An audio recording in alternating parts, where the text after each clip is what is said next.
Thanks for joining us. Really appreciate you coming here and Having me.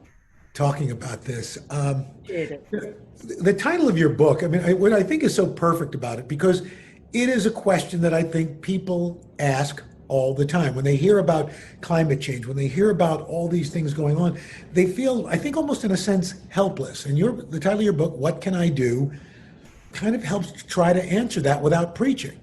That's right. That was the point.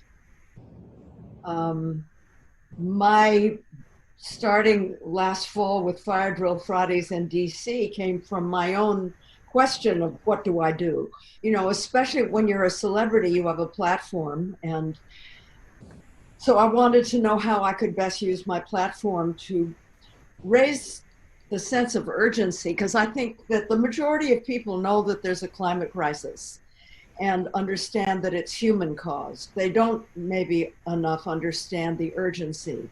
Science tells us we have a little under 10 years left to cut our fossil fuel emissions in half. And that's, I mean, just that is the most humongous undertaking that humankind has ever done. And so we have to like get hip to this and start right away. So, at what point did you think about chronicling your Fire Drill Fridays? And obviously you were doing this all along, but when did it come to you that, there's a book in this. There's something that I can take and take this and move it forward. Well, we did Fire Drill Fridays all of October, and towards the end of November, we did it into January, but by the end of November, Annie Leonard, who is the head of Greenpeace USA, because Fire Drill Fridays is part of Greenpeace now, we realized that this had really made a difference. You know, in the beginning, who knew some aging movie star is going to bop into DC and raise a ruckus, and maybe people were going to say, get out of here. I didn't know whether it was going to catch on, but it did catch on. And thousands of people wanted to start doing them in their hometowns. And people kept showing up, coming from all over the country to be part of the rallies and to engage in civil disobedience, even risking arrest. And that was when we realized that if we're going to grow this movement nationally, there should be a book. And that was the fastest book I've ever written. We wanted to get it out before the election, so it was very quick. And I really love it. When you started the Fire Drill Fridays, and for those who, I should maybe getting ahead of myself, can you describe for folks who don't know what they are, describe what Fire Drill Friday is? Well, every Friday in DC on the Capitol Hill, we staged a rally, and each rally would focus on one aspect of the climate crisis: ocean, women, war, migration, health, economy, jobs, every aspect of our lives that are affected by climate change. We focused on one Friday every week. And we came up with the name Fire Drill Friday. And part of what it was asking people to engage in civil disobedience, closing off an intersection, carrying placards onto the steps of the Capitol, things that are not legal, but getting arrested would cause the media to pay more attention, which it did. It became an international thing. So that's what it was. And we did it for 14 Fridays. And what I find fascinating is that what you bring up in the book that I don't think a lot of people realize is that climate, as you said, touches on a lot of different things, but also the refugee crisis, COVID-19, all these different maladies that are happening to this planet all have go back to climate change in some manner, shape, or form. That's right. It affects every part of our lives. I mean, the pandemic is going on at the same time as the movement for Black Lives is responding to the murder of George Floyd and Breonna and others. And the climate crisis, sort of the existential cloud hanging over everything, because everything will be affected. But all of those things, the medical crisis, the racial crisis, are all reflected in the climate crisis. The people that are the most affected by by the fossil fuel industry are communities of color, indigenous peoples. This is where the fossil fuel wells are, where the fracking pits are, where the refineries and incinerators and all the things that create climate change are at their origins in communities of color. And it has a terrible impact on people's lives. Here in Los Angeles, you know, just south, a part of Los Angeles is Wilmington, where people live right next to oil rigs. And we can't get Governor Newsom to create a safety barrier that would separate them from homes and schools and hospitals and things like that. These are the kind of problems we face. Cancer Alley in Louisiana, Houston, South Philadelphia, all over the place, people are dying because of the fossil fuel industry. That's something that's not talked about a lot. And then, of course, one of the lessons from the COVID pandemic are you need a strong government. You need a strong government to deal with the climate crisis. You need to listen to the experts, which we haven't done. Same with climate crisis. You have to listen to the scientists and the experts. So, you know, this has been a teachable moment. Also, the fact that during the pandemic, people are so much more aware of the incredible inequalities. You know, people who didn't really realize what a thin string people live on between being able to put food on their table and starving. There's too many people living very, very close to the breaking point. That has become very clear during this COVID pandemic. You add on to that a climate crisis, like we're just about to see possibly maybe a 4 or 5 level hurricane hit Houston at the same time that they're suffering from a terrible coronavirus pandemic. Right. So these things come together into a perfect storm, and we've really got to deal with it quickly. In fact, you write in the book, you said that there's so much noise and that we've got all of these competing factors going on right now. Add on top of that an election. So how do you get people, and was that the point of Fire Drill Fridays, to get people to pay attention to this? Because there are so many competing factors, really valid ones. But you know, it's people kind of pay attention to what's right in front of them right now. We wanted to make noise so that people would be paying attention. And what's so interesting, Al, is because of the pandemic, we've become viral. Every Friday we continue doing the actions, but virtually. And we average over 400,000 people following us every Friday. 2 weeks ago, we had 500,000 people following us, and 1,000 people signed up to volunteer. And they're being trained right now. Thousands of people from Fire Drill Fridays are being trained to register people to vote, re-register people who've been purged from the polls for no reason except that they're Black or brown or young or poor, apt to vote Democrat. So it's pretty amazing. People they appear to need this kind of regular gathering, regular get together. It's creating a community that's become important for a whole lot of people, including myself. And we learn a lot. You know, you write in your book that one of the topics you wanted to focus on was women and the climate crisis. Talk about that a little bit. Well, women bear the brunt of the climate crisis for all kinds of reasons. From their own bodies, we carry more body fat than men do, and toxins, air pollutants, carcinogens, they're stored in body fat. So women carry more poison because of the fossil fuel industry in our bodies that can be passed to a fetus in vitro, and it can be passed to a nursing baby. And you know, there's 93 million children are at risk health-wise every day because of air pollution. So, you know, women and their children are very, very vulnerable. We're also we make up 80% of climate refugees. We're the last to be rescued. We are in the global south, it's women who get the food and the water and the wood. So when there's an extreme crisis like a drought or a flood, our work becomes much, much harder.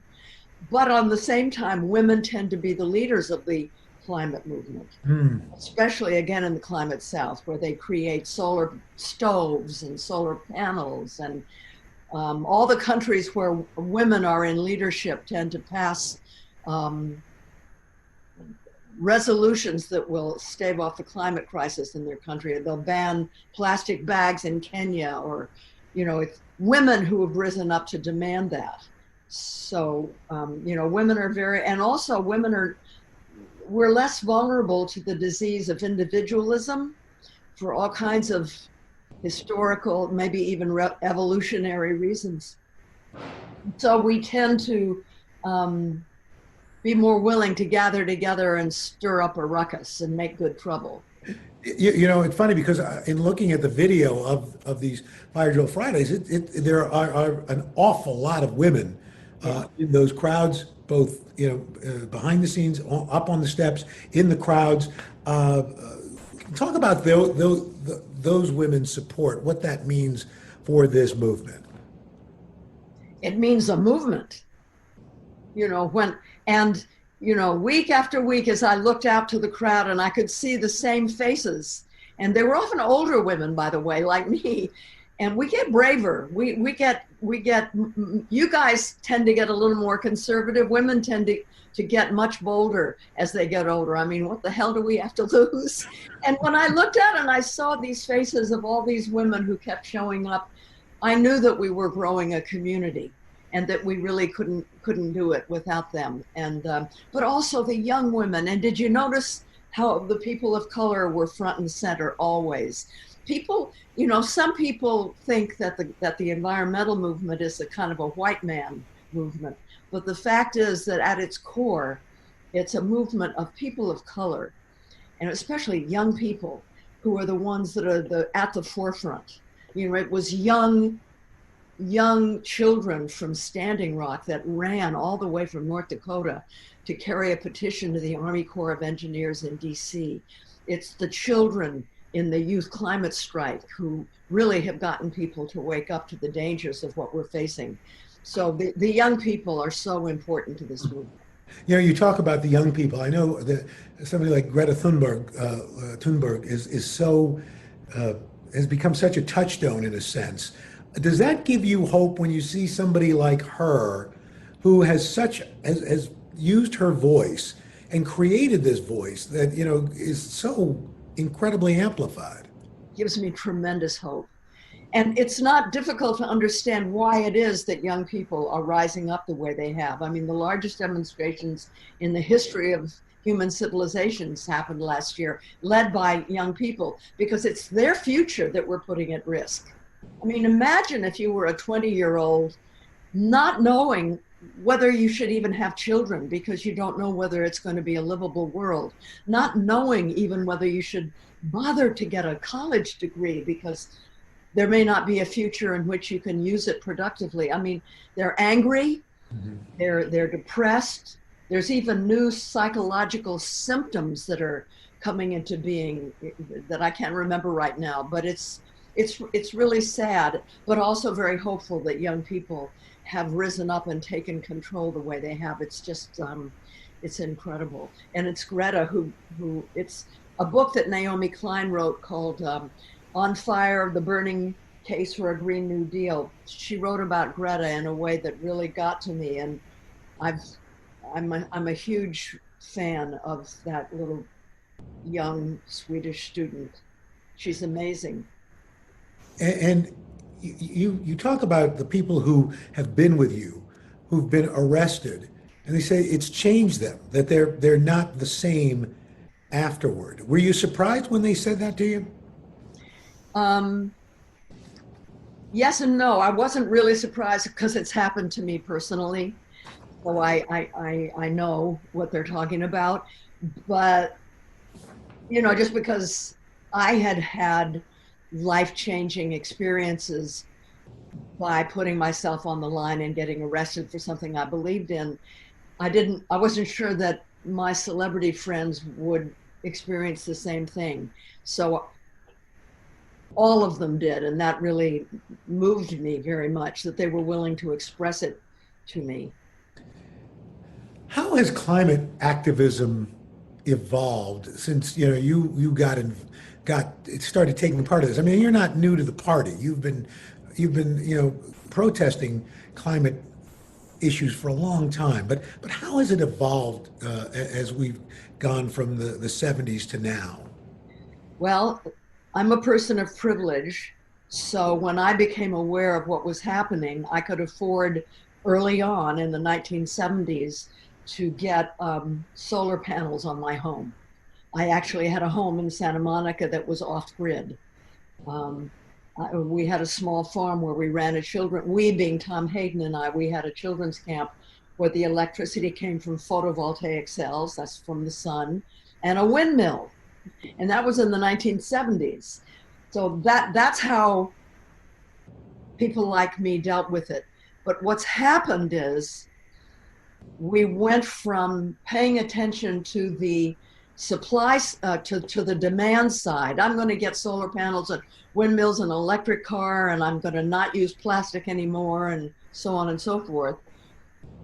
To now, what the scientists are saying is it's the fossil fuels, kiddo. It's not just getting solar panels, and we have to stop the drilling and the fracking of fossil fuels. So that's a different kind of protest. It's a different kind of action.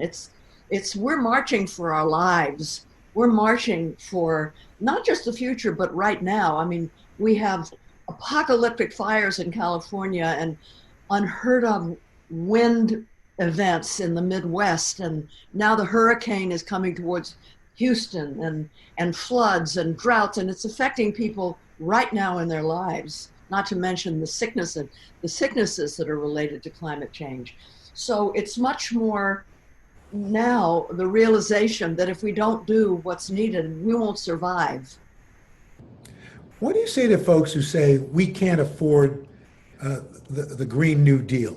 That people say, well, we've lost jobs. We're in the midst of this massive economic meltdown. People have lost, millions of people have lost jobs. How can we possibly afford to do this? Well, there are more jobs to be had in the clean, sustainable, renewable energy industry than there ever were in the fossil fuel industry. It's a very labor-intensive energy sector. Think of all the cars, the electric cars and buses and trains that need to be made. Think of all the charging stations that need to be created all over the country. The smart new grid, retrofitting homes, fixing our water pipes, fixing our sewage systems, none of which have any resilience to withstand the climate crises. These are jobs, and they can be created quickly, and they need to be created quickly. So the money, the billions of dollars that are going to the COVID crisis, can at the same time being used to create jobs in a clean, sustainable energy sector. What are they saying to you? What is it going to take to get Washington on board? Yeah. Well, while I was in DC, the Senate Task Force on Climate Change asked me to come and meet with them. And one of the questions that I asked was, am I on the right path? Do you think that what I'm doing is what's needed? And they said, yes. Ed Markey said, you're building an army, make it big. We need that outside pressure. And they do. You can go back to the original New Deal during the Great Depression in the 30s. It was outside pressure, millions of people in the streets, so angry, demanding that Roosevelt create the millions of jobs, and he did. You know what he said to the protesters? He said, I agree with you. Now go out and make me do it. So the exact answer to your question is we need people to go out and make them do it. That's why I continue my Fire Drill Fridays. It's why I wrote the book, so that more and more people will understand this is urgent. This is all hands on deck moment. We need to be prepared when it becomes safer for even old people like me to be in the streets, making ourselves heard, no matter who is elected in November. The day after the elections, we have to roll up our sleeves and demand of them that they do right by the future. You know, again, I'm old enough to remember the protests of the '60s. You just mentioned we've got to make good trouble. Uh, are you heartened by what you're seeing? You know, when after the murder of George Floyd and Breonna Taylor, and that there was such a coalition of people out in the street. And I remember talking to John Lewis just before he passed, and he said that he was heartened by what he was seeing at this moment. It's thrilling, absolutely thrilling here in California to see towns that are all white out marching with Black Lives Matter signs. Something about this moment in history makes it possible for people who couldn't see white supremacy and systemic racism before are able to see it now. Part of it has to do with COVID, and that's rip the mask off our eyes so that we can see the systemic inequality. Partly it's the video of George Floyd, which was so stark and horrific. All kinds of reasons, and it is so encouraging and hopeful to see people of all ages and races and physical abilities to be in the streets demanding an end to white supremacy, and to finally, once and for all, really do what's needed to create, to get rid of systemic racism. And it's not just, the criminal justice system, it's also the banking system, mortgages, redlining, all those other things that have to be addressed. And hopefully they will be starting in 2021. Your show, Grace and Frankie, your cast and your writers and the folks who work on the show all have taken part in your Fire Drill Friday. That must feel pretty good. That felt so good. They all came and they all risked arrest, and I watched them. That was the Friday when if I got arrested again, it would be 3 or 4 months in jail. So I couldn't. That was the first day that I did not get arrested. I became part of what's called jail support. So I was there to welcome them when they came out of detention. It was, I love them so much. It was so great. In fact, COVID, correct me if I'm wrong, COVID interrupted your final season, filming the final season. Do you think you're going to be able to go back? What's the situation? Third week of January. We're going to go back third week of January. And, all of the leads are older, so they've taken extra precautions. Productions are going back now, and there's a whole set of protocols that are being put in place, and we're going to be able to finish our final epics, our final season. How have you guys kept in touch? I know you've done script readings. Are you like the rest of us, Zooming together to get this thing done? Right. We have script reading virtually, and we have some happy hours together as a cast and crew. I'm one of the ones who ends up loving Zoom. I love Zoom. I'm never going to go to a meeting again. I just love it. Of course, I live on Zoom now. That seems to be all I'm doing. Well, although it is, I mean, it's funny because you bring that up. In that, what will we go back to? Because in a sense, when you think, there was a point there during the heart of the pandemic, and of course it's horrible, but emissions were dropped over 8%. The air around the planet was the cleanest it's been. Do you think we will rethink, do we need to get on that plane to go to that meeting? Do we need to get in that car to go to that meeting or do something? Or instead, will we be maybe doing more of this? I think so. I think so. I think we'll be doing more of this and less traveling. I hope so. Are you going to miss this show, Grace and Frankie?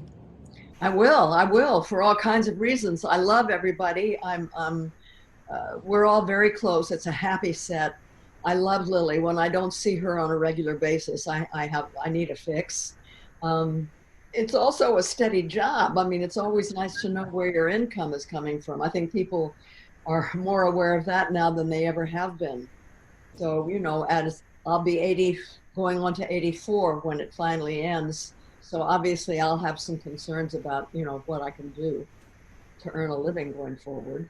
What do you want to do? Are there other projects or other things that you've been thinking about moving forward?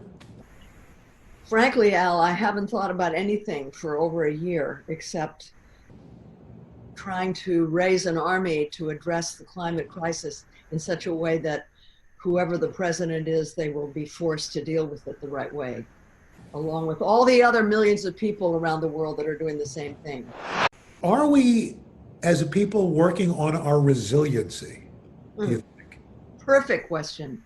Not enough. Resilience is the key word. That's so great that you use that word, Al. Resilience means that you can bounce back, that what comes at you and slaps you down, you can bounce back. People can bounce back if they're resilient. Mhm. So much of this country is not resilient.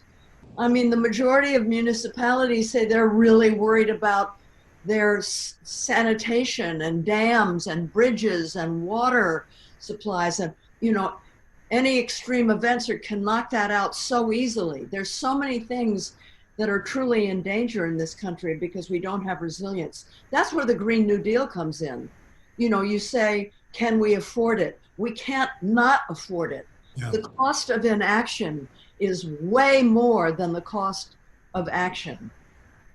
And so we you know, of course that the Trump administration wants to make it look like a big socialist hoax. Meantime, you know, he's in favor of spending $20 billion giving it to the fossil fuel industry and other billion-dollar corporations. You know, they're fine when it comes to socialism, but if you start talking about spreading the wealth a little bit to people who historically have been at the bottom and gotten the worst of it, and and um, and doing away with fossil fuels, then they you know, suddenly it's, oh my God, it's a socialist plot. No, it's not. It's going to fix things the way the New Deal did, only they're going to do it in a green way, and then we will become resilient. The New Deal addresses resilience, not just infrastructure resilience, but moral resilience, because we're not just facing climate crisis. We're facing an empathy crisis. We're facing a racial crisis. We're facing a crisis of caring. There's there's a lot of crises, and one of the reason that the Green New Deal has gained such popularity, especially among young people, is that it addresses all of those crises. It's a way to meet the climate crisis while at the same time addressing fairness and justice and compassion, and we can do it. In listening to you speak just now, I was struck by the title of the book. That depending on how you ask the question, it expresses either pessimism or optimism. If you say, what can I do? As opposed to, what can I do? What can I do? You know, I do. yeah, it's like I'm ready to do something as opposed to, I can't do anything. In a sense, the book really is an ode to optimism. Yeah. And at the bottom of every single chapter is a section called What Can I Do? And it's practical and user friendly. And the people who've read the book already love that it gives them what they can do. I'm just curious. You've been in the public realm for so long, and have been very open about what you've done and what you haven't done and how things. What would you tell if you could go back in time and tell a 30-year-old Jane Fonda something? What would you tell her? Oh, at 30, she wouldn't have listened to anything I have to say to her. There wouldn't have been any point. And but I could have said, keep curious, keep searching, don't give up, be willing to take leaps of faith, and you're going to land on your 2 feet and you're going to make a difference. On the whole, are you optimistic about where we're going? Yeah, I am. I am. You know about hitting bottom. Some people just can't start to get well till they've hit bottom. Well, as a species, Homo sapiens, we're hitting bottom. And I think that more and more people are realizing that if we don't turn it around and start figuring out how we heal, we're not going to make it. Literally, we're not going to make it. And I think that that's what's happening. It's why the Black Lives Matter movement for Black Lives protests were so huge and vibrant, so robust. It's why people bang plates for frontline workers every night when they went home. Thank you. Thank you for being willing to risk your lives.